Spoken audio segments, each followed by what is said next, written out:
Hi, I'm Adam Brooks Weber. This is The Merry Mystic, and I'm glad you're here. And it's time for a rant. Because here in the USA, we are approaching the end of the strangest, the ugliest, the most divisive presidential election of my lifetime.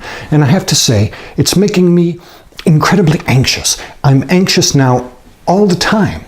I'm addicted to the election news. I check the radio and I check the news online several times a day, and each new poll, each new soundbite, each new tawdry revelation just makes me even more anxious and angry. I seem to be angry now all the time too. I'm angry at both presidential candidates. Not that I equate them, not at all. I have a strong preference for Hillary Clinton over Donald Trump. I think she's pretty okay and he's terrible, but that makes it even worse. I'm angry with him for being such a jerk, and I'm angry with her for not being good enough to be way out in front. I'm angry with a political system that leaves me with a choice between someone who's terrible and someone who's just pretty okay. The fact-checking organization, PolitiFact, rates both candidates' statements as false or mostly false quite often. Hers about 10% of the time, and his about 50% of the time. And every time I hear either of them say something that's demonstrably untrue, I get still more angry. Now I'm experiencing flashes of anger directed at people I don't even know, every time I see their lawn signs for that other candidate. I'm angry with a bunch of total strangers who post nonsense on Facebook and Twitter, and I'm angry with myself for being such a hot mess. I'd like to use this Merry Mystic missive as my chance to say something helpful to you before the election. But what can I say that wouldn't just be drowned out? We're all awash in the opinions of politicians, pundits, pollsters, and partisans. Who wants to hear even one more person's opinion?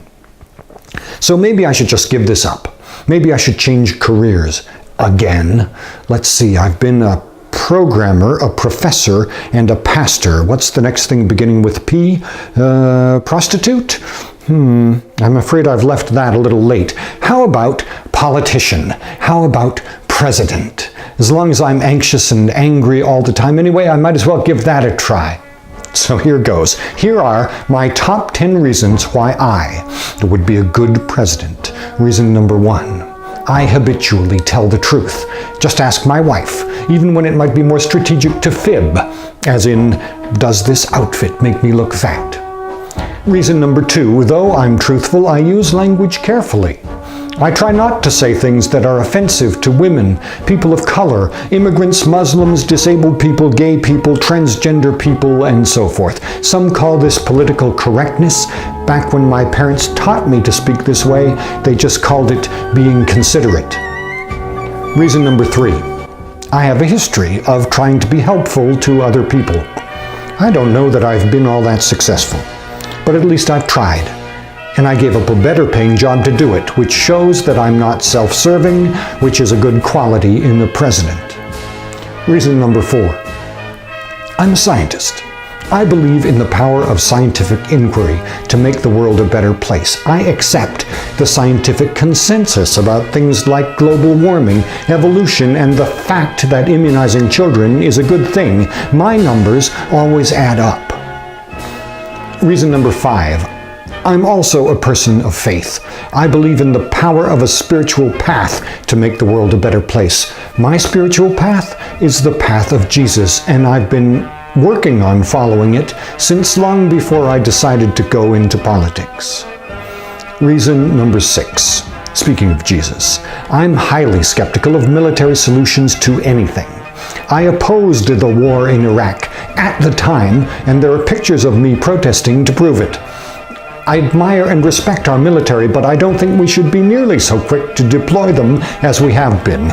When Jesus said, "Love your enemies," I think he probably meant that to include not killing them, not even when you refer to killing them as taking them out, the way our other two candidates both do. Reason number 7. I know that there is no such thing as a private email server. It doesn't take a PhD in computer science to know this, although, as a matter of fact, I have one, but this is just common sense computer security. I don't write anything in a plain text email or anywhere else for that matter that I'd be embarrassed to see printed in the newspaper. Reason number 8. I'm a man with a 6th degree black belt. I've spent my share of time in locker rooms, but I don't talk abusive trash about women and I don't hang out with guys who do. Real men don't do that. Reason number 9. When I fail at something, I admit it.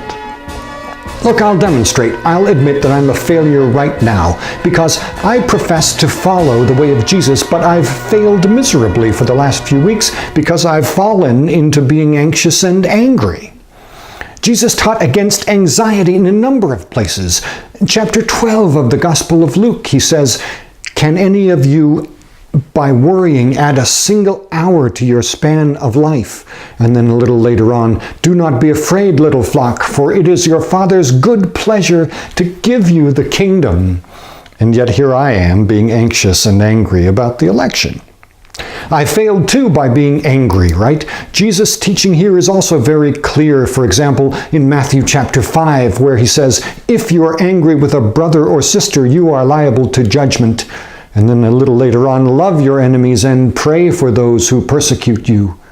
So have I been praying my love for each person with a lawn sign for that other guy? I have not. I have been, as Donald Trump would say, wrong, and I admit it. Finally, reason number 10, I really don't want to be president. That's sort of the catch-22 of democracy, isn't it? The kind of person who seeks power is all too often not the kind of person who ought to have power. So those are my top 10 qualifications for being president. But I'm serious about that last one, so please don't write in Adam Brooks Weber for president. And to be even more serious just for a moment, if you're eligible to vote in the USA, please get out and vote your conscience on Tuesday. And no matter where you live, please don't fail as I have. Please try to avoid falling prey to anxiety and anger. And I'll try harder too. Let's all make God smile this week. Bye now.